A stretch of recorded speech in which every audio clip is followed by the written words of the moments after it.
let's start with the measurement of conducting of ionic solution या हो सकते हैं measurement of conductance of electrolytic solution।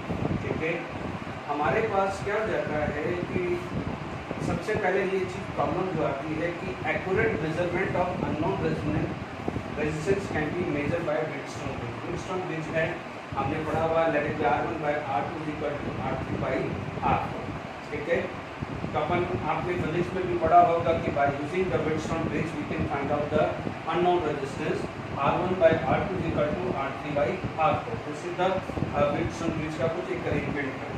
ठीक है, बट क्या होता है कि जब यही चीज आप इलेक्ट्रोलाइटिक सॉल्यूशन के अंदर आप रेजिस्टेंस मेजर करने जा रहे हो, तो there is a two problem face during the measurement of resistance of ionic solution. पहली होती है passing basic changes the composition of solution.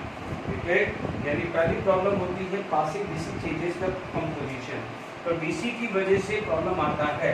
देखिए, दूसरा आता है a solution can be connected to the bridge like metallic wire or solid conductance। ठीक है, तो ये दो मतलब can not be connected to the bridge like metallic wire. ठीक है, तो सॉल्यूशन उससे दो चीज में ये प्रॉब्लम आती है। तो अब आप देखिए इन दोनों को जो शॉर्ट आउट होता है, यानी इन दोनों को रेक्टिफिकेशन करना है, तो डीसी की जगह क्या करते हैं, एसी करंट पास करा देते हैं, और यहाँ पर क्या करते हैं, ये जो कंडक्टिविटी सेल है यानी इसको रिप्लेस करके क्या बना देते हैं, कंडक्टिविटी सेल को यूज कर देते हैं। Is it clear? यानी इन दोनों की जो प्रॉब्लम है, डीसी को आपकी जगह अब हम क्या करते हैं, डीसी सप्लाई कर देते हैं, और यहाँ पर ये जो सेकेंड प्रॉब्लम फेस होगी उसके बजाय हम क्या करते हैं, कंडक्टिविटी सेल यूज करते हैं। These are the two simple kind of a conducting disc. ठीक है, जिसमें प्लैटिनम है, कनेक्टिंग वायर है, प्लैटिनम इलेक्ट्रोड है, और यहाँ से क्या है, कंडक्टिविटी जनरेट होती है, उससे आपको रेजिस्टेंस मेजर करना आसान हो जाता है। यानी यहाँ पर अननोन रेजिस्टेंस आएगा।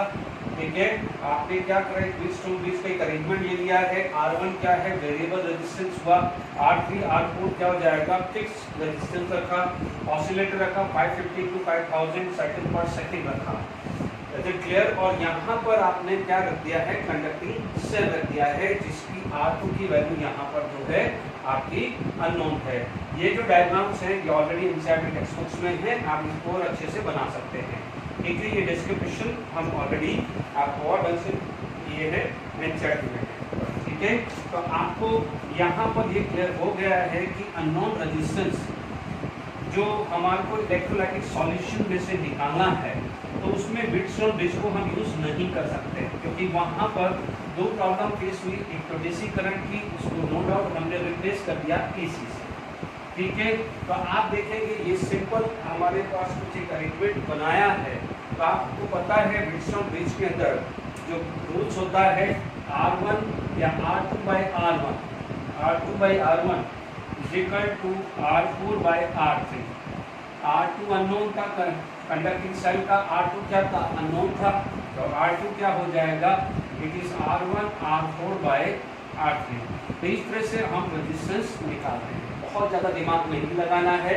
तो आप ये सिंपल समझ लीजिए कि क्यों हम यूज़ करते हैं। कभी कोई क्वेश्चन नहीं आता, बट आपको एटलीस्ट नॉलेज होनी चाहिए कि how we can measure the unknown resistance of conducting electrolytic solution. Is it clear? अब आप देखिए, अब जो मेन चीज़ है, लास्ट क्लास तक जो हमने डिस्कस किया था, हमने डिस्कस किया था about the conductivity, specific conductivity हमने पढ़ा था। अब आप देखो, हमारे पास एक चीज़ थी कि जो कंडक्टिविटी थी, कंडक्टिविटी एंड रेजिस्टिविटी। आप देखेंगे मैं कंडक्टिविटी की बात करूंगा तो ऑटोमेटिकली रेजिस्टिविटी की बात करूंगा, because conductivity and resistivity are inversely proportional to each other. ठीक है, हमने लास्ट में चीज बात करी थी conductivity. Conductivity is directly proportional to the concentration of ionic concentration. Is it clear? यानी आयनिक कंसंट्रेशन बढ़ा था तो कंडक्टिविटी बढ़ी थी, यानी डाइल्यूशन में क्या हुआ था, कंडक्टिविटी डिक्रीज हुई थी। याद आ गया है? यानी conductivity increases on decreasing dilution. ये लास्ट लेक्चर का डिस्कशन कंक्लूजन था। इसका मतलब conductivity is resistivity can be change by changing dilution. यानी डाइल्यूशन कंडीशन को आप चेंज करते हो तो कंडक्टिविटी और रेजिस्टिविटी चेंज हो जाती है। इसकी वजह से आप यानी डाइल्यूशन या आप बोलोगे कंसंट्रेशन, डाइल्यूशन या concentration, this concentration can be measure in terms of molarity, in terms of normality measure कर चुके हैं, मोलारिटी भी मेजर कर चुके हैं, as well as normality भी मेजर करेंगे. But we know that in some electrolytic solution molar and normal solution are same, whereas in some electrolytic solution molarity and normality are different, because we all know that normality is equal to molarity into n factor. पढ़ा हुआ है सबने, ठीक है. इसका मतलब अब हमारे पास जो कंडक्टिविटी और resistivity which is depend upon the dilution and dilution यानी डाइल्यूशन एंड कंसंट्रेशन आपके पास है, जब दोनों एक इंटर रिलेटेड वर्ड है, बट ठीक है अलग अलग है कि डाइल्यूशन बढ़ेगा तो कंसंट्रेशन डिक्रीज होगा, बट एटलीस्ट क्या है कोरिलेट तो कर सकते हैं ना भाई, concentration and inverse equal to dilution, इतना तो बोल सकते हैं ना कि मैं डाइल्यूशन ज़्यादा होगा तो मैं बोलूँगा कंसंट्रेशन कम है.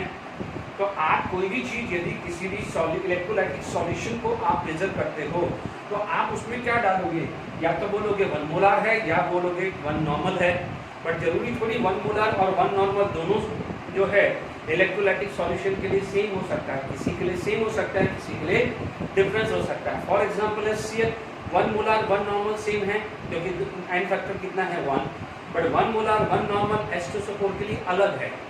तो इसलिए अब क्या होता है जब ये सारी चीजें आ जाती है तो this is going to be further divided into 2 section, यानी यहाँ पर आपकी जो कंडक्टिविटी है वो 2 पार्ट में डिवाइडेड हो जाती है, ठीक है. उस चीज को हम आगे बात करते हैं, ठीक है. अभी हमारे पास थोड़ा सा एक चीज और डिस्कस कर लेते हैं, ठीक है. तो अभी आप देखिए हमने एक बार और कंडक्टिविटी का क्या फॉर्म बताया हमारे पास, देखिए एक बार याद करिए कंडक्टिविटी क्या थी, फिर हम इसको आगे लेंगे, है ना. Conductivity it is represent bye kappa, ठीक है. What is this Ohm's law से हमने ये पढ़ा था L/A, ठीक है. ये इधर गया 1/ρ is equal to 1/r L/A. Is it clear? Where L/A is it L/A it is known as cell constant, ठीक है. सेल कांस्टेंट को रिप्रेजेंट कर सकते हैं कैपिटल G से, ध्यान रखना capital C is for conductance, ठीक है. हम इसमें कैपिटल G से इंडिकेट कर सकते हैं, एंड 1/ρ इज अ K, तो Kg/r, Kg/r, या आप बोल सकते हैं K is equal to G into resistivity, क्योंकि 1/r, ठीक है. 1/r, सॉरी मैंने उल्टा लिख दिया है, यहाँ पर गड़बड़ कर दी मैंने, कोई दिक्कत नहीं. मैंने यहाँ पर K is equal to G/r, तो K is equal to G into C, where C stand for conductance, C stand for conductance. तो आप एक बार और टर्म लिख दीजिए, K क्या था रेजिस्टिविटी, सॉरी रो, K क्या था कंडक्टिविटी, जिसको आप स्पेसिफिक कंडक्टिविटी या स्पेसिफिक कंडक्टेंस बोल सकते हो. R क्या बोलोगे रेजिस्टेंस बोलोगे, C क्या बोलोगे कंडक्टेंस बोलोगे. ये टर्म हम लास्ट लेक्चर में डिस्कस कर चुके हैं, कोई बात नहीं, एक बार और मैंने डिस्कस कर दिया है क्योंकि मैं आगे क्लासिफाई कर रहा हूँ, क्योंकि मैं इस फॉर्मूले को यूज करूंगा. अब आप यहाँ पर एक चीज का ध्यान रखना है, व्हाट इज G? G आप क्या बोलोगे सेल कांस्टेंट, G क्या हो जाएगा सेल कांस्टेंट. अब मैं जो चीज बता रहा हूँ आगे इस पे न्यूमेरिकल्स डिस्कस करूंगा. पहले मैं न्यूमेरिकल डिस्कस करूंगा हमारे इंसर्टेड टेक्स्ट बुक्स के, फिर मैं दो उसी बेस पे, लैंग्वेज बिल्कुल एग्जैक्टली है, न्यूमेरिकल वैल्यू चेंज है, 2 जेडब्ल्यू मेंस से क्वेश्चन डिस्कस करूंगा. इसीलिए मैं बार बार बोलता हूँ कि एनसीईआरटी बुक को लाइन बाय लाइन करना जरूरी है. मैं अभी भी रिपीट कर रहा हूँ, बार बार हर बार बच्चा गड़बड़ी करता है, गलत करता है, ठीक है. ध्यान दीजिएगा, ओके. अब आप देखिए यहाँ पर आप देखेंगे जो चीज हम मैं यहाँ पर एक चीज लिखने जा रहा हूँ, ठीक है, क्योंकि सेल इसी में आपको पता है कि G इज अ कांस्टेंट. क्या होता है G क्या होता है कांस्टेंट होता है. G क्या होता है कांस्टेंट, G कांस्टेंट होता है क्योंकि सेल कांस्टेंट है. तो आप क्या बोलोगे Kr is equal to constant, ठीक है. Kr K1 R1 equal to K2 R2, इस पे बेस 2 टाइम्स जेडब्ल्यू मेंस में क्वेश्चन है, मैं अभी डिस्कस करता हूँ. क्लियर? पहले मोलार कंडक्टिविटी इक्विवेलेंट कंडक्टिविटी समझा देता हूँ. ये ध्यान दीजिएगा, वेरी वेरी इंपॉर्टेंट, ठीक है, वेरी वेरी इंपॉर्टेंट, आपके सामने मैंने डिस्कस किया है। क्लियर? अब आप देखिए यहाँ तक हो गया, ये अच्छे से नोट कर लेना, हाईलाइट करके। अब आप देखिए यहाँ पर, ठीक है, अभी हमारे पास कंडक्टिविटी, ठीक है, तो हमारे पास दो टाइप की कंडक्टिविटीज आ गई, इलेक्ट्रोलाइटिक कंडक्टिविटी, इलेक्ट्रोलाइटिक कंडक्टिविटी जो है इलेक्ट्रोलाइटिक कंडक्टिविटी, ठीक है, which can classified into two way, one is molar conductivity, ठीक है, उसको हम इससे रिप्रेजेंट कर सकते हैं, बट कई जगह लैम्डा से भी रिप्रेजेंट हो जाता है, ठीक है, and another is equivalent conductivity, another is equivalent conductivity, it is represent by this E और लैम्डा, कोई भी रिप्रेजेंटेशन आ सकता है। M से मोलारिटी और मतलब मोलार कंडक्टिविटी और E से इक्विवेलेंट कंडक्टिविटी, ध्यान रखिएगा। Is it clear to all of you? तो अब आपके पास ये सारी चीजें आ गई हैं। अब हम स्टार्ट करते हैं मोलार कंडक्टिविटी, यानी electrolytic conductivity divided into two part. और आपको क्यों लेना पड़ रहा है? बिकॉज जो है आपका कंडक्टिविटी, स्पेसिफिक कंडक्टिविटी, ठीक है, which is divided into two part. तो अब आप देखिए यहाँ पर हमारे पास डेफिनेशन लिखते हैं, ठीक है, तो first definition is molar conductivity, ठीक है, it is represent by this और दिस, ठीक है, मोलार कंडक्टिविटी। तो अब हमारे पास मोलार कंडक्टिविटी की डेफिनेशन आ गई, तो आप बोलोगे इट इज कंडक्टिविटी ऑफ, या स्पेसिफिक कंडक्टिविटी कुछ भी बोल सकते हैं, it is the conductivity of one mole of electrolytic solution, या electrolyte, one mole of electrolyte present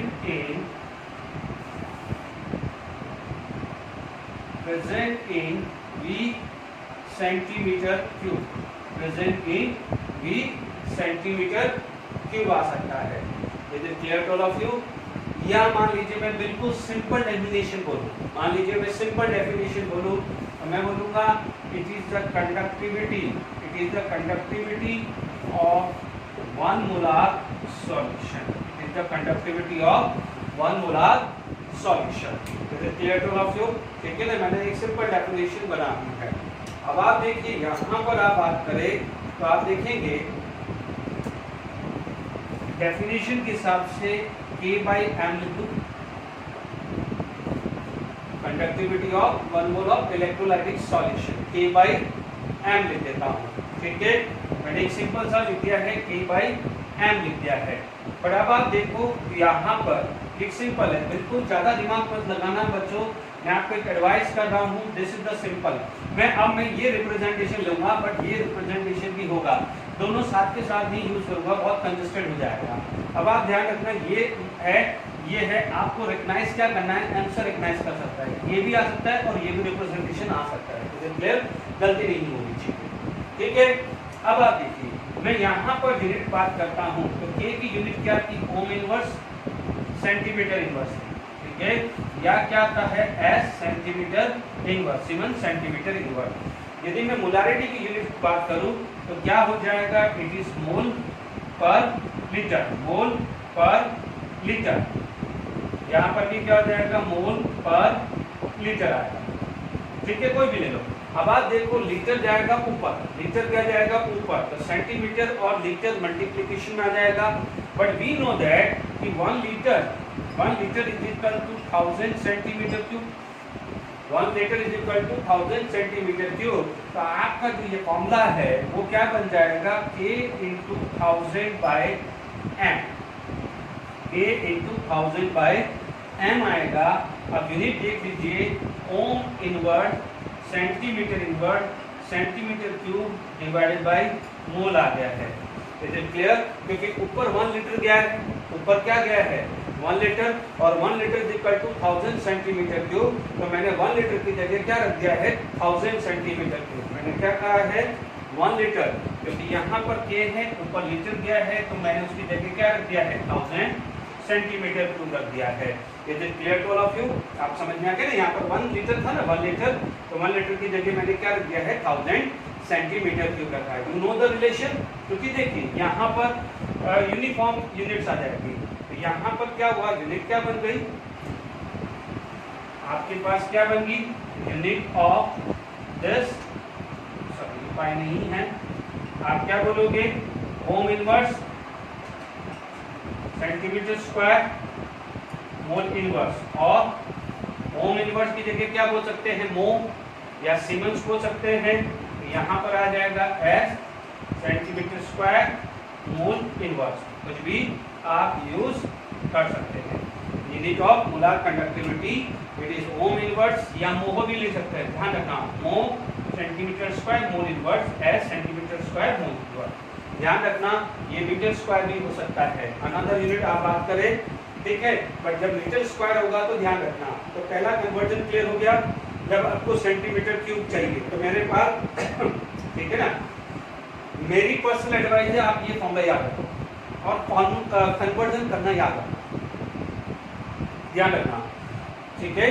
अब आप देखो, यदि मान लीजिए ये आपको ए मान लिया कि ये ए फॉर्मूला है, क्योंकि आप कितना फॉर्मूला याद रखोगे, क्योंकि कल को यूनिट आपके पास, अभी आपके सामने कन्वर्जन करता हूँ, देखिए मान लीजिए ये ए आ गया, ये ए आ गया, ये फॉर्मूला आ गया है, इसकी यूनिट दोनों ये आ गई है, क्योंकि ये कन्वर्जन किया तो फाइनल यूनिट ये कर दी। अब देखो, अब मान लीजिए मेरे पास, देखिए मेरे पास यदि यहाँ पर K की यूनिट, मेरे पास यदि K की यूनिट यहाँ मीटर इनवर्स है, K की यूनिट क्या है मेरे पास मीटर इनवर्स है, बी है ना, मेरी यहाँ पर क्या आ जाएगा ओम मीटर इनवर्स है, यहाँ पर भी क्या है एस मीटर इनवर्स है, तो ऊपर क्या जाएगा लीटर, इसका मतलब मेरे पास क्या हो जाएगा 1 लीटर इज इक्वल टू 10 की पावर -3 मीटर क्यूब, ठीक है। तो आपका फॉर्मूला क्या बन जाएगा इंटू K/m इंटू 10 की पावर -3 करना पड़ेगा। अब आप देखिए यहाँ पर जो यूनिट कन्वर्जन जो आएगा वो क्या होगा ओम इनवर्स मीटर इनवर्स, क्योंकि आपको K की यूनिट ध्यान रखनी पड़ेगी, न्यूमेरिकल में K क्या दिया हुआ है सबसे पहले देखना है, उसी के बाद आपको क्या है लीटर को कन्वर्ट करना है, गलती नहीं होनी चाहिए। डन। अब आप देखो यहाँ पर मैंने यूनिट देखी मीटर इनवर्स, तो मुझे लीटर में मीटर स्क्वायर करना पड़ेगा, मैंने यहाँ देखी सेंटीमीटर स्क्वायर सेंटीमीटर इनवर्स, तो मुझे लीटर को किस में कन्वर्ट करना पड़ेगा सेंटीमीटर क्यूब, बिल्कुल सिंपल, ध्यान रखना, इसलिए ये सिंपलेस्ट फॉर्मूला मैंने बनाया। अब आप देखो यहाँ पर आ जाएगा आपके पास आ गया मोल, ऊपर क्या चला गया है मीटर क्यूब आ गया है, इज इट क्लियर? तो अब आपके पास क्या हो जाएगा, this is the formula, this is the formula to find out molarity, ये फॉर्मूला आ गया K into m into this. अब आप देखो यहाँ पर क्या हो जाएगा मीटर स्क्वायर, और यहाँ पर क्या हो जाएगा मीटर स्क्वायर हो जाएगा। Is it clear to all of you कैसे मैंने ये कन्वर्जन किया है? बार बार रिपीट कर रहा हूँ, K1 R1 equal to P2 R2, ये ध्यान रखना है। दूसरा ध्यान रखना है molar conductivity of 1 molar solution, conductivity of 1 molar solution.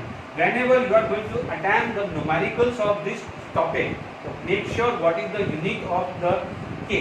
On the basis of a unit of a K, you have to convert the liter into centimeter cube or liter into meter cube. If it is centimeter cube minus centimeter minus, तो litre is equal to 1000 metre cube. If it is metre inverse तो आप बोलोगे 1 litre is equal to 10 की power -3 metre square. ध्यान रखिए, अब मैं जो न्यूमेरिकल ले रहा हूँ आप खुद देखना कि ये फॉर्मूला कितना इंपॉर्टेंट है। तो क्लियर, पहले मैं इक्विवेलेंट कंडक्टिविटी के साथ समझा देता हूँ और उसके बाद न्यूमेरिकली हम आगे बढ़ते हैं, ठीक है। अब आप देखिए सडनली इसमें मेरे पास नेक्स्ट जो चीज आ जाती है, नेक्स्ट जो फॉर्मूला आ जाता है इसमें देखिए कुछ मैंने नहीं चेंज कर रहा हूँ, कुछ ज़्यादा चेंज नहीं कर रहा हूँ। देखिए ये सब आपके पास फॉर्मूले हैं,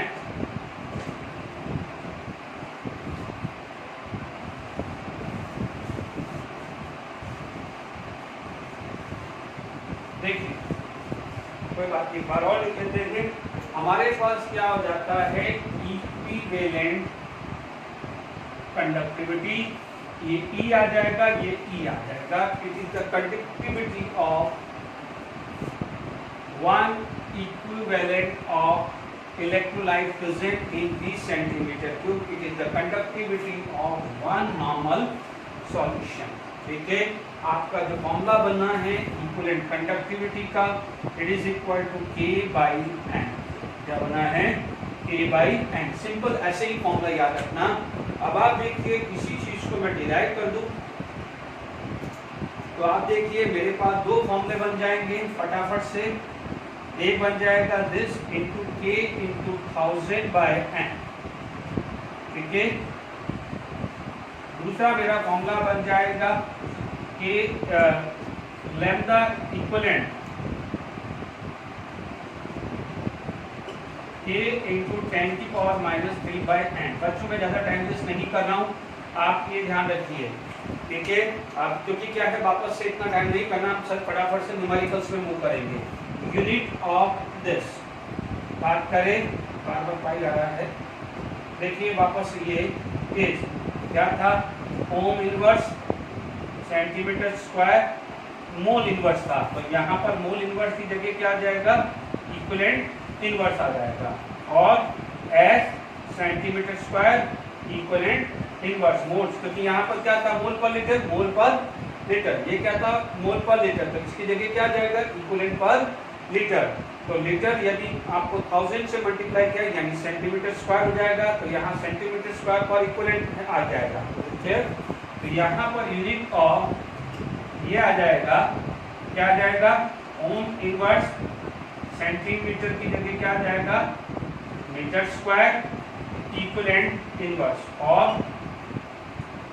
S metre square equivalent.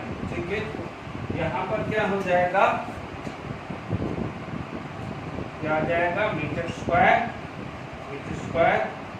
Equivalent inverse. देख लीजिए, it is the conductivity of one equivalent of electrolyte present in 20 centimeter cube or it is the conductivity of one hand। देखो specific conductivity। ठीक है, I hope समझ में आ गया होगा। ठीक है, अब आप देखिए इस पर मैं न्यूमेरिकल्स लिख लेता हूँ एनसीईआरटी का, फिर अब हम सॉल्व करेंगे। ओके, देखिए हमारी एनसीईआरटी टेक्स्ट बुक का एग्जाम्पल है 3.4। Resistance of a conductivity of a cell filled with 0.1 mole per litre, यानी मोलारिटी कितनी गिवन है? 0.1। मोलारिटी कितनी गिवन है? 0.1 of KCl solution is 100 R, यानी R1 की वैल्यू क्या दे दी? This. If the resistance of same cell का मतलब L और A की वैल्यू सेम है, यानी सेल कांस्टेंट सेम है। याद करिए, when the fill weight 0.02 mole per litre, यानी ये molarity KCL solution is 520 R। ये R2 आ गया, ये R2 आ गया है और ये R1 आ गया है।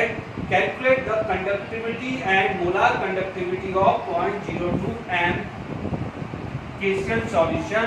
The conductivity of 0.1 mole per litre is 1.29। अब आप देख लीजिए, बहुत अच्छा और है। अभी मैं आपको सॉल्व कर रहा हूँ और एक बेस में जड़ में इसके दो क्वेश्चन डिस्कस करूंगा, आप देख लीजिएगा। इसीलिए मैं बोलता हूँ एनसीईआरटी बुक सिर्फ एक न्यूमेरिकल वैल्यू चेंज हुई है, आप देखेंगे बहुत सिंपल सी बात है।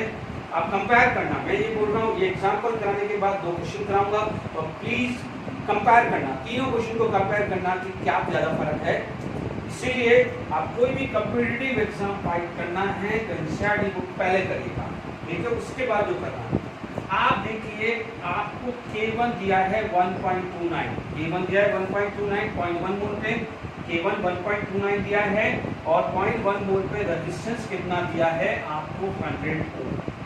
ठीक है, 0.02 पे 520 दिया है, 0.02 पे कितना दिया है और 520 ओम दिया है और 0.02 पे आपको conductivity. Calculate the conductivity eight 0.02 पे कंडक्टिविटी है, ये 0.1 मोलार पे है और ये 0.02 मोलार पे है। क्लियर?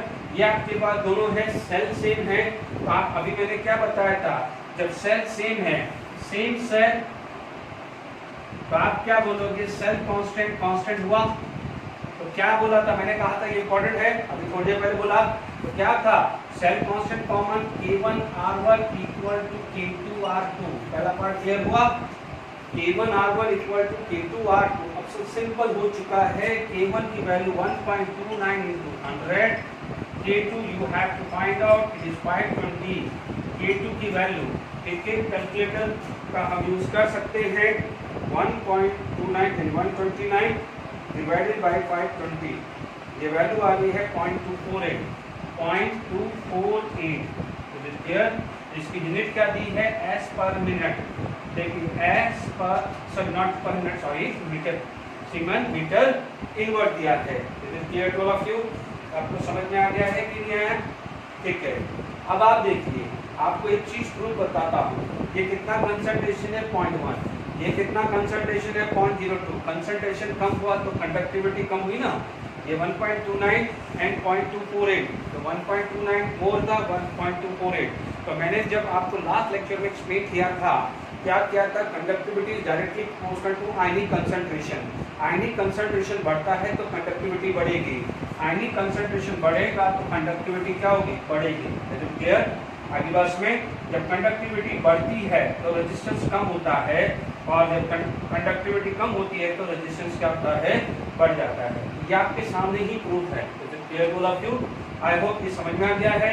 सेकेंड पार्ट आप देखिए, conductivity first part is clear. अब सेकेंड पार्ट क्या जाएगा? Molar conductivity. अब आप देखो, मोलार कंडक्टिविटी आपको 0.05 पे निकालनी है ना। इसमें सॉरी 0.02 एम पे निकालनी है। तो what is the second formula? तो मैंने आपको एक एडवाइस दी है, जब सेकेंड निकाल रहे हैं तो आप देख लीजिए, K2 निकाल चुका है, तो व्हाट इज द यूनिट? अभी आप देखेंगे यूनिट मैंने क्या कहा था, जब भी मोलार कंडक्टिविटी जाना है, एक यूनिट चेक कर लीजिए, क्या है? Metre inverse. ठीक है, तो बी केयरफुल। तो इसलिए एडवाइस क्या दी थी मैंने? आप पहले लिख दो K/m लिख दो। ठीक है, K/m ले लो। थोड़ा सा देख लीजिए, यूनिट क्या है? Metre inverse. तो आपका क्या हो जाएगा? यहाँ पर 10⁻³ हो जाएगा। यदि यही सेंटीमीटर होता तो 1000 होता। अभी मैंने प्रूव किया। तो मोलार कंडक्टिविटी K की वैल्यू कितनी है? 0.248। यूनिट यहाँ पर मोलारिटी कितनी है? 0.02 इंटू 10⁻³ आ जाएगा। तो clear to all of you. Calculator का यूज कर लेते हैं। तो आप देखिए 0.248 डिवाइडेड बाय 0.02, ये वैल्यू आ गई है 12.4। ये क्या दी है? 12.4 आ रही है। ठीक है। अब आप देखो 12.4 इंटू 10⁻³, इसको मैं लिख सकता हूँ 1.24 इंटू 10⁻⁴, क्योंकि यहाँ पर 12.4 इंटू 10⁻⁻3। तो कुछ गड़बड़ हो रही है। यदि पावर इधर गई तो -2 आना चाहिए, 10⁻⁻2 आना चाहिए। This is clear to all of you. अब आप देखिए यहाँ पर गड़बड़ हो रही है क्या? 0.248। चेक कर लीजिए, 0.248 बाय 0.020 है ना। तो 12.4 इंटू 10⁻³ परफेक्ट है ना। यदि अपन एक डेसिमल इधर लगाएंगे तो 1.2 आएगा। ठीक है।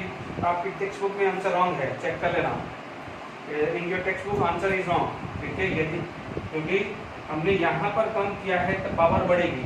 ये 12.4 को 1.24 किया है, पावर बढ़ेगी। आप खुद चेक कर लीजिए, आपकी इंचार्डी बुक में आंसर रॉन्ग दिया है।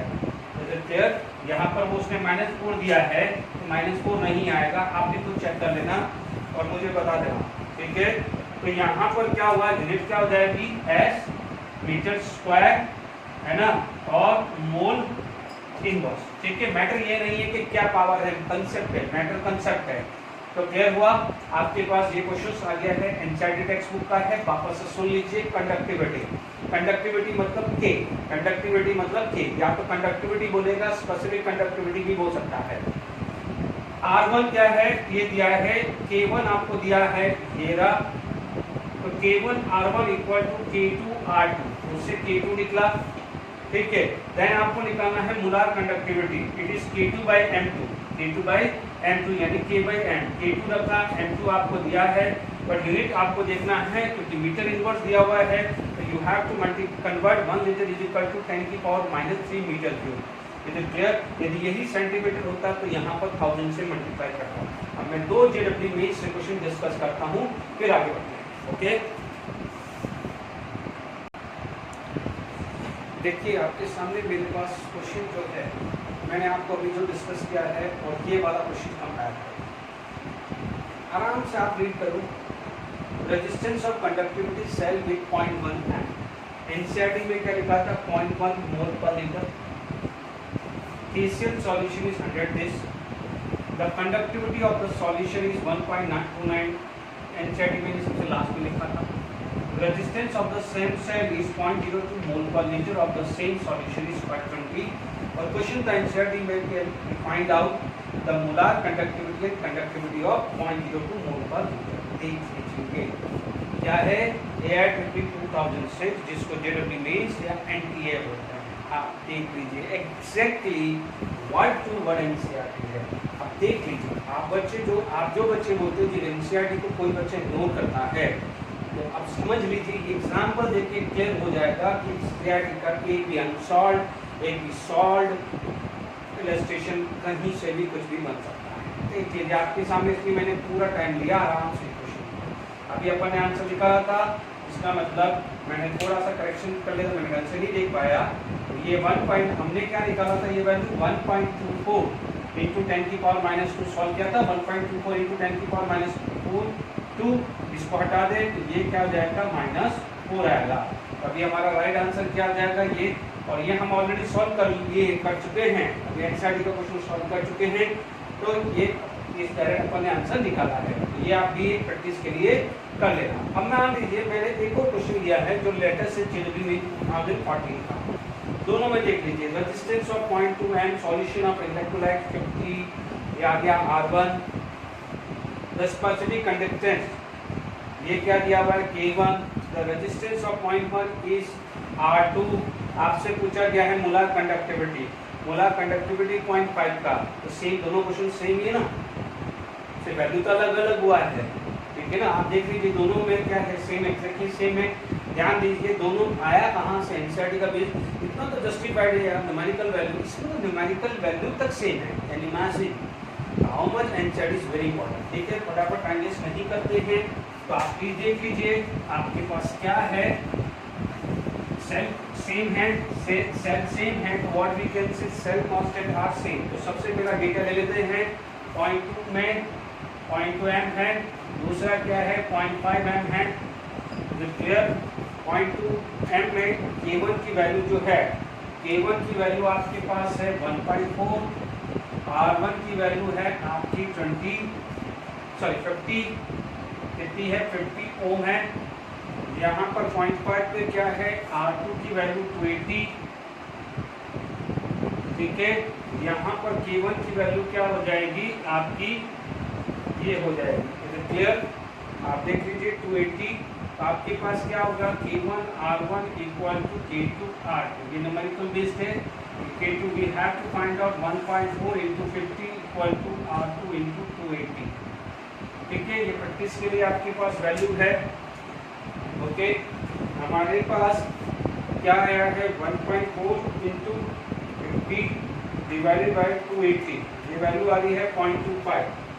K2 की वैल्यू क्या आ रही है 0.25, ठीक है। ये आ गया है, यूनिट क्या है, S metre inverse, S metre inverse.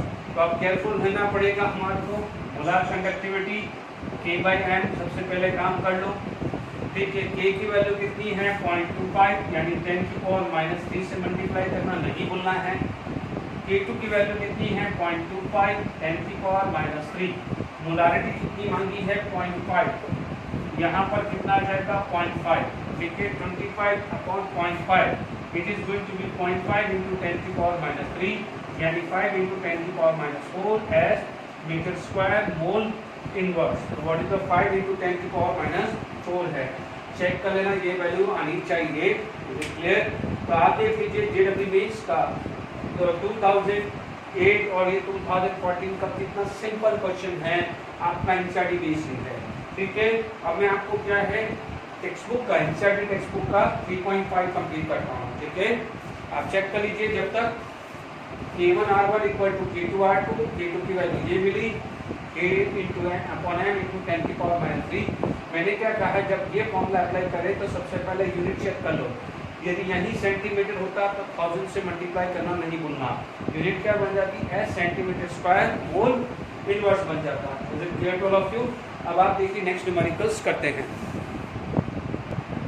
चलिए एनसीईआरटी टेक्स्ट बुक का problem 3.5 NCERT 3.5 of NCERT text book दिया है। Electrical resistance of a column मैंने लिख दिया है 0.05 mole per litre. Solution of a diameter 1 centimetre and length is 50 centimetre is this. ठीक है, एरिया की बात करें तो आपके पास हो जाएगा पाई आर स्क्वायर। ठीक है, 3.14 डायमीटर कितना है, 1 सेंटीमीटर डायमीटर यदि 1 सेंटीमीटर है तो रेडियस कितना आ जाएगा 0.5 centimetre. It is equal to 0.5 का स्क्वायर। ठीक है, 3.14 इंटू 0.5 का स्क्वायर, 0.5 इंटू 0.5 इंटू 3.14, ये वैल्यू आ रही है 0.785 सेंटीमीटर। Is it clear? अब आप देखो लेंथ दिया हुआ है 50 सेंटीमीटर, आपको निकालना है रेजिस्टिविटी। हमें पता है ओम्स लॉ से रो एल बाई ए आता है। Is it clear? तो रो क्या जाएगा, it is equal to R into A by L आ जाएगा। Is it clear? आर कितना दिया है, रेजिस्टेंस आपको दिया है 5.55 इंटू 10 की पावर 3। एरिया आ गया है 0.85 सेंटीमीटर स्क्वायर। आपको लेंथ कितनी दी है 50। Is it clear? Into 5.55 divided by 50, ये वैल्यू आ रही है आपके पास आ रही है 0.0871 इंटू 10 की पावर 3। 1 2 3 ये आ जाएगा 87.1। अब आप देखो यहाँ पर यूनिट है सेंटीमीटर, तो ये आपका आ जाएगा ohm centimetre. Resistivity is equal to ohm, resistivity कितनी आ गई 87 ओम सेंटीमीटर। ठीक है, तो रेजिस्टिविटी क्लियर होगी। कंडक्टिविटी सेकेंड आ जाता है, कंडक्टिविटी यानी kappa is equal to 1 by rho, यानी conductivity is equal to 1 upon resistivity. तो ये क्या जाएगा रेजिस्टिविटी। तो अब आप देखो 1 अपॉन 87.1 आया। ठीक है,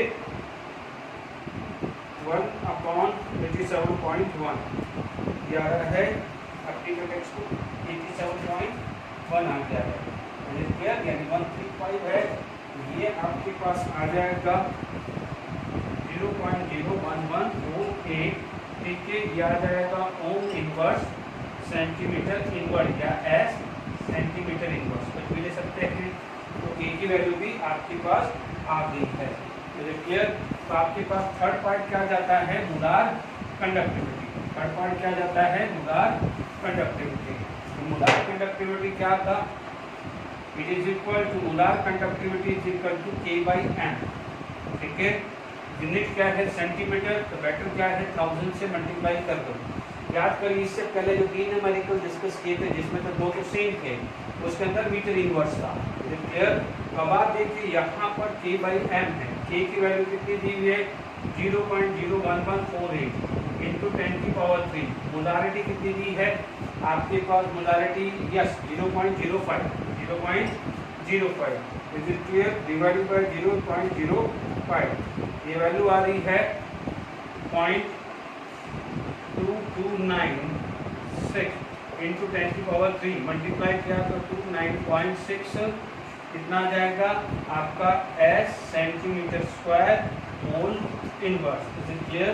ये वैल्यू आपकी किसकी आ गई है, मोलार कंडक्टिविटी की।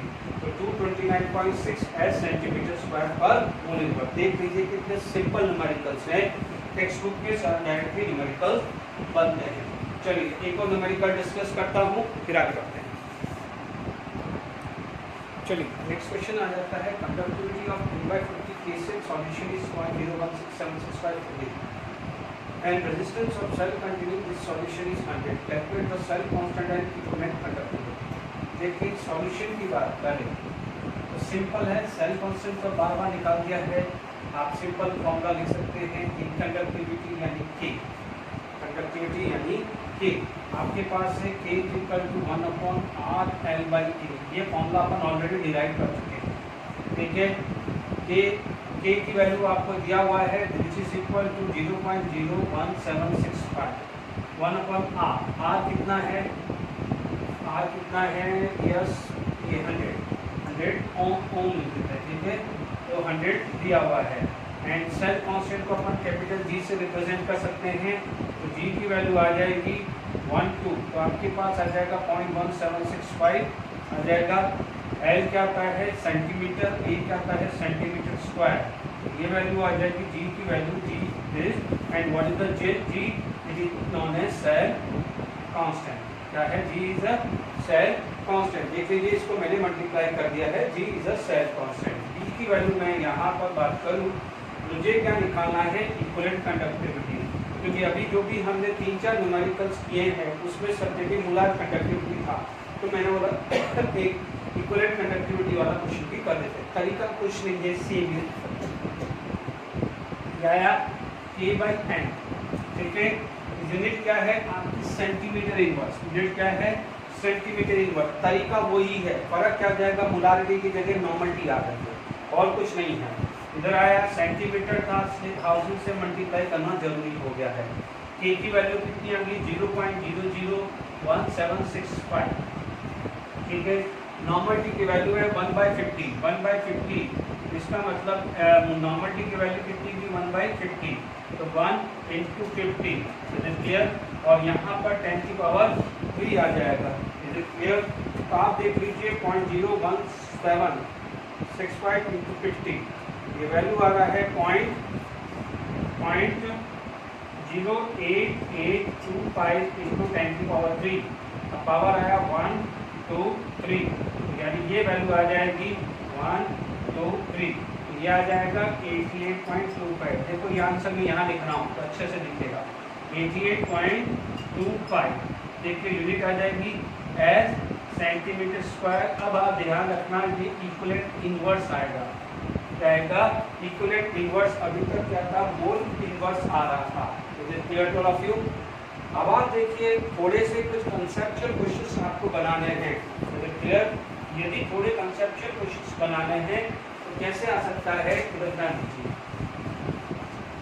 आई होप समझ में आ गया है, बिल्कुल सिंपल है। Cell constant that is K = 1/r, ठीक है, इंटू जी था। तो जी क्या आ जाएगा K × R। अभी अपन ने पढ़ा था इसमें बीच न्यूमेरिकल्स भी पढ़े। After getting the value of cell constant, यदि हमारा नेक्स्ट है इक्विवेलेंट कंडक्टिविटी, तो भी हम बात कर सकते हैं। जैसे अपन क्या बोलते हैं, relation between molar conductivity and equivalent conductivity, दोनों में निकालना है। तो आप क्या कर सकते हो, सिंपल देख लीजिए। हमारे पास फॉर्मूला क्या था, मोलर कंडक्टिविटी K/m होता है, इक्विवेलेंट कंडक्टिविटी क्या होता है K/n होता है। Is it clear to all of you. अब दोनों का रेशियो लो, मोलर कंडक्टिविटी और इक्विवेलेंट कंडक्टिविटी, ये क्या हो जाएगा K/m अपॉन K/n, n ऊपर चला जाएगा n/m आ जाएगा। Is it clear. तो molar conductivity is upon equivalent conductivity is equal to, अब आप देखो we know that it is the molarity into n factor. भाई normality is equal to molarity into n factor होता है। तो आपके पास molar conductivity is equal to n factor into equivalent conductivity. मैं जब इसके बाद टोरास लॉ पढ़ाऊंगा वहाँ पर ये रिलेशन वापस उठाऊंगा, ये ध्यान रखना, ये भूलना नहीं है। क्योंकि इक्विवेलेंट कंडक्टिविटी क्या हो जाएगा, molar conductivity by n factor, यानी equivalent conductivity is equal to molar conductivity by n factor. Very very important relation, very very important relation. इसको मैं टोरास लॉ में यूज करने वाला हूँ, ध्यान से समझ लीजिए। अब आप देखो आपके पास यदि मैं ग्राफ बनाता हूँ, यदि molar conductivity versus equivalent conductivity का कोई ग्राफ आता है क्वेश्चन, ठीक है। मान लीजिए मेरे पास ये ग्राफ आ गए, ये मेरे पास ग्राफ आ गए, तो आप देख लेंगे कि जो यहाँ पर इस ग्राफ है ये y एक्सिस है, ये आपका क्या है y एक्सिस है, ये क्या है एक्स एक्सिस, एन फैक्टर क्या बन गया है, स्लोप बन गया कि नहीं बन गया। तो आप क्या बोलोगे, slope is n factor, slope is n factor. Is it clear to all of you? ये बात है कि slope is n factor. Is it clear? अब मान लीजिए मेरे पास ये क्वेश्चन आ गया कि मान लीजिए A B A X B A Y B A Z B, और मेरे पास यदि आपसे पूछा जाए what is the correct relation between X Y Z, मान लीजिए क्वेश्चन ही बना दिया मैंने, ठीक है, इसके बाद मैंने क्वेश्चन ही बना दिया what is the relation between X Y Z. अब आप देखो, यानी जिसका एन फैक्टर ज़्यादा होगा उसका स्लोप ज़्यादा होगा, एन फैक्टर ज़्यादा होगा तो उसका स्लोप क्या हो जाएगा, ज़्यादा होगा कि नहीं होगा। तो मैंने बी की वैल्यू मेरी वही है। आप जरूरी नहीं है, मैं एक सिर्फ एक एग्जाम्पल समझाने की कोशिश कर रहा हूँ बच्चों, इसके अलावा वो कुछ भी आ सकता है, A1 A2 A3 भी दे सकता है, या ABC दे देगा। तो आप बोलेगा ABC कंपाउंड दे दिया, एन फैक्टर किसका ज़्यादा है, तो आप कुछ भी बना सकते हैं ना बच्चों। इसमें ये मत समझना कि ये कॉमन केस है, क्योंकि आपको पता है कि कोई भी element more than one possible oxidation state में जा सकता है। हमने पढ़ा है ना, NO पढ़ा है, NO2 पढ़ा है, N2O3 पढ़ा है, N2O5 पढ़ा है। जैसे लॉ ऑफ मल्टीपल प्रोपोर्शन लग सकता है, नहीं लग सकता, इज क्लियर? तो क्वेश्चन बन सकता है। तो किसका एन फैक्टर ज्यादा होगा, जिस स्लोप जिसका ज्यादा होगा उसका एन फैक्टर ज्यादा होगा कि नहीं होगा। तो फाइनल आंसर आपका क्या हो गया है, इज क्लियर? तो बहुत अच्छा क्वेश्चन बन सकता है, कितना सिंपल है बट अच्छे लेवल का क्वेश्चन आ सकता है। X Y Z, this is the order of n factor बोल दो या स्लोप बोल दो। Is it clear to all of you? आपसे ये दे सकता है x equal to Y equal to Z या कुछ भी दे सकता है। क्लियर? अब आप देखिए इसके बाद हम आयनिक मोबिलिटी पढ़ते हैं, ठीक है, फिर हम आगे बढ़ते हैं। Okay, next definition is ionic mobility. Ionic mobility it is represented by mu, it is the distance traveled by the ion per second। ध्यान दीजिए, ये चीज़ मैंने बात करी थी सॉल्ट ब्रिज में, सॉल्ट ब्रिज में मैंने बात करी थी। तो हमने पढ़ा था कि what is the salt bridge, उसमें जो सॉल्ट सेलेक्ट करते हैं, जैसे हमने केसिंग स्लॉट किया था, तो वहाँ पर हमने पढ़ा था स्पीड या velocity of K plus should be equal to velocity of Cl minus. या पढ़ा था हमने ionic mobility of K plus should be equal to Cl minus. फिर हमने पढ़ा था कि transport number of K plus is equal to the transport number of Cl minus, मैंने वहाँ पढ़ाया था। यहाँ पर वही डेफिनेशन रिपीट कर रहा हूँ। It is the distance travel by ion पर सेकेंड। इसका मतलब इसको क्या बोल सकता हूँ मैं बोल सकता हूँ स्पीड ऑफ आयंस, या मैं कई बार हो सकता है इसकी जगह वेलोसिटी, ठीक है। केमिस्ट्री में तो किसी तरह का कोई डायरेक्शन होता नहीं है, तो आप स्पीड ऑफ आयन बोल दो या वेलोसिटी ऑफ आयन बोल दो, एक ही बात है। तो आपके पास फॉर्मूला क्या बन जाएगा, mu equal to speed of ions divided by potential gradient. ये मैंने याद आ रहा होगा, तो मैंने ये चीज शॉर्ट ब्रिज में लिखवाई थी, speed of ion equal to potential gradient. Is it clear? तो आप बोल सकते हैं speed of ion and potential gradient की बात करें तो पोटेंशियल यदि ग्रेडियंट है, पोटेंशियल ग्रेडियंट क्या होता है, it is equal to delta V by delta x, यानी dV बाय dx, या जिसको अपन बोल सकते हैं dV बाय dx हुआ है।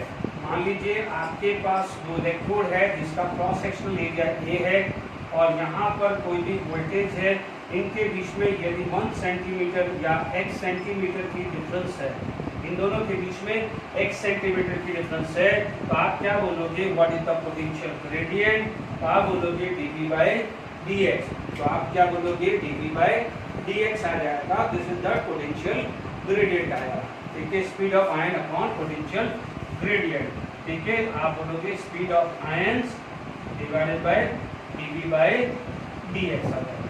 Clear to all of you?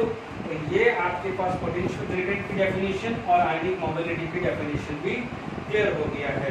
ध्यान रखना है कि जो बच्चे नीट की तैयारी कर रहे हैं, एम्स पे इसके बहुत सारे क्वेश्चंस बने हुए हैं, मैं डिस्कस करूंगा, ठीक है, बट अभी इसके कंसेप्ट पहले क्लियर कर लेते हैं। अब आप देखिए यहाँ पर जो आयनिक मोबिलिटी है, अभी देखिए हमने जो बात करी थी आयनिक मोबिलिटी और हमने बात करी थी आयनिक कंडक्टिविटी। तो आयनिक मोबिलिटी जितनी ज़्यादा होगी, यानी याद करिए दो फैक्टर मैंने थीम पे बात करे थे, दो फैक्टर के पे मैंने बात करे थे कि क्या बोला था कि K is directly proportional to ionic concentration. दूसरा पढ़ा था कि K is directly proportional to speed of ions. पढ़ा था कि नहीं पढ़ा था?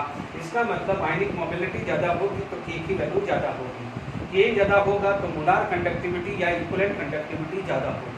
Clear to all of you? तो ये चीज़ का ध्यान रखना है। अब आप देखो, मैं यहाँ पर पोटेंशियल ग्रेडियंट पढ़ लिया, तो मैं जरा फटाफट से इसकी यूनिट लिख देता हूँ पोटेंशियल ग्रेडियंट की। यदि मैं यूनिट ऑफ पोटेंशियल ग्रेडियंट की बात करूँ, यूनिट ऑफ पोटेंशियल ग्रेडियंट की बात करूँ, तो देखो इसका होता है वोल्ट एंड dx आ जाएगा तो सेंटीमीटर इनवर्स या मीटर इनवर्स, कुछ भी ले सकते हो, ठीक है।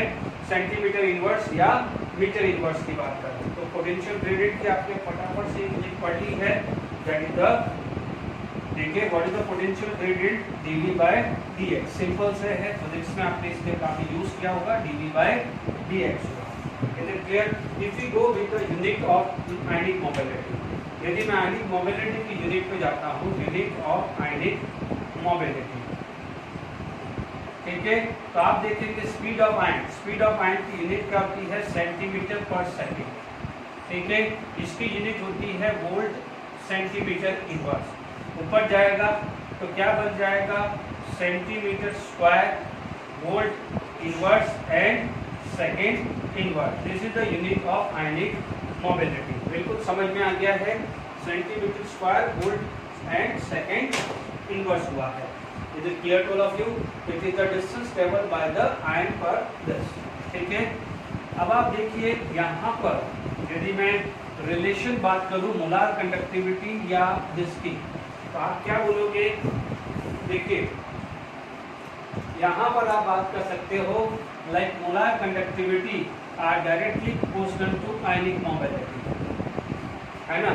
This is the ionic mobility, तो molar conductivity is equal to proportionality constant and this is known as Faraday, it is known as Faraday and 1 Faraday is equal to 96500 coulomb. इसलिए ionic mobility, इसको मैं क्या बोलता हूँ? आयनिक mobility. आयनिक mobility का यदि मुझे वैल्यू चाहिए तो मोलार कंडक्टिविटी या इक्विवेलेंट भी आ सकता है डिवाइडेड बाय 96500। तो this is the formula of ionic mobility, ठीक है। दिस इज आल्सो, अब आप देखिए यहाँ पर आपके पास बात करें लैम्डा, ठीक है ना, आप पाई एम ले लो, ठीक है बच्चों। यानी ये देखो, मैं कई बार लैम्डा आ जाएगा, कई बार ये आ जाएगा, एक ही बात है, ध्यान रखना है ना बच्चों, गड़बड़ी मत कर देना, ठीक है ना। मैं लैम्डा भी लिख देता हूँ तो गड़बड़ नहीं है, गड़बड़ मत करना। तो अब आप देखिए this is proportional to this, ठीक है, यानी this equal to Faraday mu C, C for cation, यानी कैटायन के लिए, इसके लिए कैटायन के लिए। एनायन के लिए बात करूँ तो मोलार कंडक्टिविटी एनायन की proportional to ionic mobility of anion and this equal to Faraday into mu A. Is it clear? तो आप कैटायन और एनायन के लिए जो निकालना है तो आयनिक मोबिलिटी, तो ये क्या हो जाएगा? Molar conductivity of cation, this is molar conductivity of anion, ionic mobility of cation, ionic mobility of anion. Faraday तो कांस्टेंट है कि नहीं है? कई बार क्या होता है, आपसे पूछा जाए कि what is the ionic mobility of cation, if the ionic mobility of molar conductivity of this is this, ठीक है। इसमें भी इसमें क्वेश्चंस आगे भी डिस्कस करूंगा। तो ये दो चीज क्लियर हुई, ओके। ये फॉर्मूला इंपॉर्टेंट है, बाकी ये सिंपल है, यहाँ से ही आया, ये कैटायन तो ये भी कैटायन, एनायन तो ये भी एनायन होगा, उससे कोई बहुत बड़ी बात नहीं। अब आप देखो, यदि मैं इसको y एक्सिस, इसको x एक्सिस बना दूं तो ये ग्राफ आ सकता है मोलार कंडक्टिविटी वर्सेस आयनिक मोबिलिटी। क्या है? आयनिक मोबिलिटी क्या आएगा? ग्राफ स्ट्रेट लाइन आ जाएगा, स्लोप क्या आ जाएगा? It is equal to Faraday equal to tan theta. Is it clear to all of you? Slope equal to Faraday equal to tan theta आ जाएगा। Is it clear to all of you? तो आपके पास ये सारी चीजें आ गई है, ठीक है। तो अपन ने पोटेंशियल ग्रेडियंट भी पढ़ लिया है और ये भी पढ़ लिया है, इज इट क्लियर? अब हमारे पास नेक्स्ट जो टर्म आ जाता है which is known as transport number, ठीक है।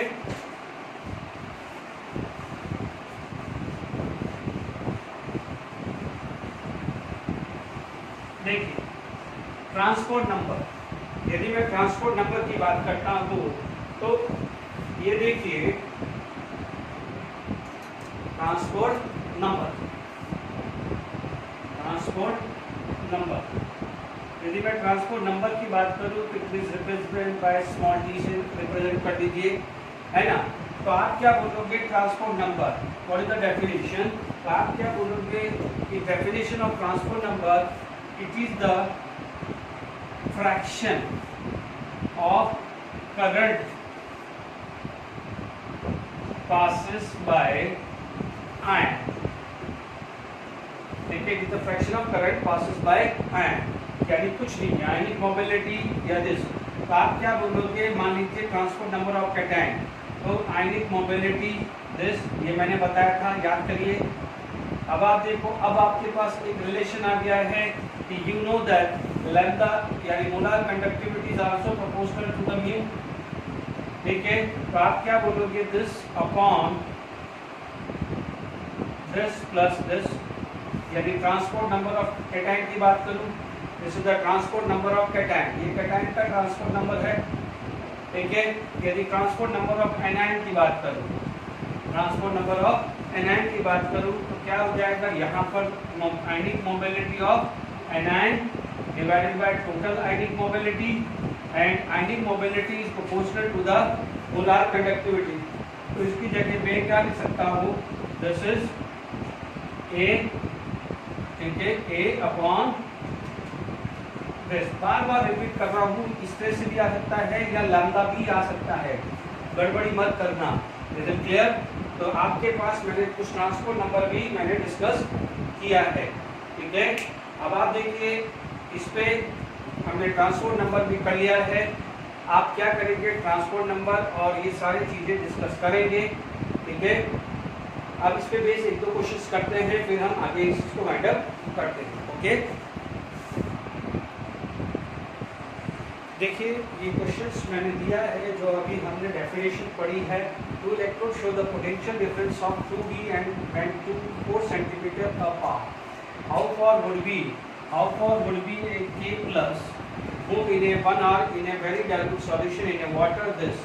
देखिए वहाँ पर दिया हुआ था this, that is known as molar conductivity at infinite dilution. मैं अब इसको डिस्कस करूँगा, what is the infinite dilution, यानी how the molar conductivity is affected by infinite dilution, ठीक है। तो अभी कोई बात नहीं, अभी क्योंकि ये कुछ रिलेटेड क्वेश्चन था मैं डाल रहा हूँ, टेंशन मत लीजिए, मैं एक्सप्लेन करूँगा, इसमें कोई गड़बड़ी नहीं आने वाली। अब आप देखिए सॉल्यूशन, आप देखेंगे अभी थोड़ी देर के लिए भूल जाइए कि इनफाइनाइट डाइल्यूशन का सिंपल है, ठीक है। अब आप देखिए यहाँ पर क्या जाएगा, देयर इज ए इलेक्ट्रोलाइट। हम लोगों ने क्या पढ़ा है कि the electrolyte in water, if it is soluble in water, it is going to be convert into the ion. इसका मतलब आप समझते हैं कि KCl यदि वाटर में जाएगा तो K plus and Cl minus बनेगा।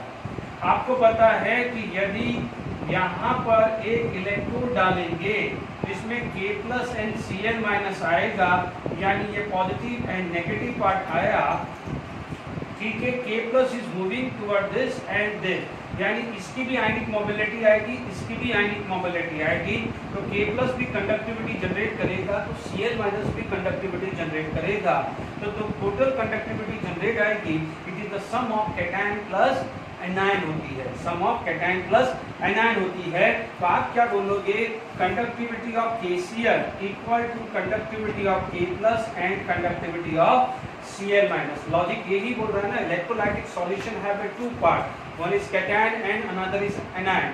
Cation जो है it is going toward K plus, anion is going toward Cl minus। अब यहाँ पर हमारे पास क्या दिया हुआ है कि K plus and Cl minus have same ionic, ठीक है। तो K plus equal to F mu K plus होगा and Cl minus equal to K F mu Cl minus, ठीक है। अब आप देखो यहाँ पर आपके पास क्या हो गया है, F mu K plus F mu Cl minus, और ये बोला हुआ है कि mu K plus equal to mu Cl minus. ठीक है, तो मेरे को क्या निकालना है, how for k plus ion, how for k plus ion लगाना है। तो मैं यहाँ पर म्यू सेम माइनस की जगह क्या आ जाएगा, म्यू k प्लस, तो it come to be 2f mu k plus equal to this KCl। पहली बात यहाँ तक समझ में आई। अब आप देखिए यहाँ पर बात करें तो देखिए दिस KCl, देखिए आप इसको इनफाइनाइट डाइल्यूशन लिखो, उससे कोई फर्क नहीं पड़ता क्योंकि आपका कंसेप्ट क्लियर हो चुका है। This is equal to 150 given to है ना f म्यू k प्लस, मैं इसमें रख लेता हूँ, तो mu k plus is equal to 75f आ जाएगा। Is it clear? ये मेरे पास एक चीज आ गई, ठीक है। अब आप देखो मेरे पास एक रिलेशन जो है आयनिक मोबिलिटी का, जो है आयनिक मोबिलिटी का डेफिनेशन मेरे पास है, इट इज इक्वल टू, देखिए आयनिक मोबिलिटी की अपन ने डेफिनेशन पढ़ी है, तो it is equal to speed of k plus upon potential gradient, पढ़ा हुआ है, पढ़ी हुई अपन ने। अब म्यू k प्लस कितना गया है, 75/f, देखिए f की वैल्यू 96500, speed of k plus as such रख लेता हूँ, या स्पीड ऑफ k प्लस क्या हो जाता है, इसकी जगह मैं रख देता हूँ distance payable, distance of k plus divided by time. अब आप देखो this is delta v by delta x होता है पोटेंशियल ग्रेडियंट, पोटेंशियल ग्रेडियंट क्या होता है, delta v by delta x होता है, ठीक है। यहाँ से ये पहले की स्टेटमेंट पे k plus and Cl minus, और हमारे को पता है कि molar conductivity is equal to Faraday into the ionic mobility, उससे मैंने ये ionic mobility of k plus निकाली है। बहुत अच्छा न्यूमेरिकल है ये, आई होप समझ में आ गया होगा। k plus plus Cl minus, this is molar conductivity of k plus molar conductivity of Cl minus, molar conductivity of k plus equal to Faraday into ionic mobility, ionic mobility given थी, इसलिए क्या बना, molar conductivity of KCl equal to 2 times 2f lambda k, sorry ionic mobility k plus, तो ionic mobility k plus क्या हो जाएगा, 75/f आ गया है। अब आप देखो 1 by 1 distance of k plus निकालना है। अब आप देखो 75/f डिस्टेंस आपको निकालना है, clear. What is the time t1, 1 hour, but आपको पता है सेकंड में चाहिए, तो 1 hour is equal to 3600 second.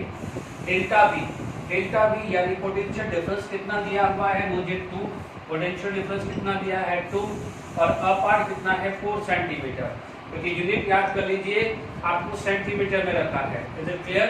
अब आपके पास कितना आ जाएगा डिस्टेंस, यहाँ से 2 या क्या 1800, तो 1800 इंटू 75 अपॉन f की वैल्यू आपने ले ली 96500। Is it clear to all of you? आपके पास कितना गया है 1800 इंटू 75 डिवाइडेड बाय 96500, ये आ रही है 1.398, ये कितना गया है 1.398, ठीक है। अब आप देखो ये यूनिट क्या थी, सेंटीमीटर, क्या थी, सेंटीमीटर। आप चेक कर लीजिएगा 1.398 सेकेंड आ रही है, सेंटीमीटर सॉरी, ठीक है। तो आप एक बार इस चीज को चेक कर लीजिए, कैलकुलेशंस कहीं मिस्टेक हो तो आप चेक कर लीजिए, कंसेप्ट क्लियर हो गया है। हमने क्या निकाला, ionic mobility of k plus by using this data, and ionic mobility is equal to speed of cation upon potential gradient, and what is the speed distance upon time, centimeter per second, but time is given 3600 second। Delta v by x, potential difference to delta x की value कितनी है 4, आप देखेंगे 1.398 second. अब calculation कर लीजिएगा 1.398 centimetre. Okay, for today जो भी है लेक्चर है, नेक्स्ट लेक्चर जो होगा मोस्ट प्रोबेबली क्या हो जाएगा, लास्ट लेक्चर रहेगा, ठीक है। उसमें जो भी है कुछ टॉपिक्स है वो करेंगे, या एक आध कोई रहता है तो हम उसको माइंड अप कर देंगे। Okay, thank you very much.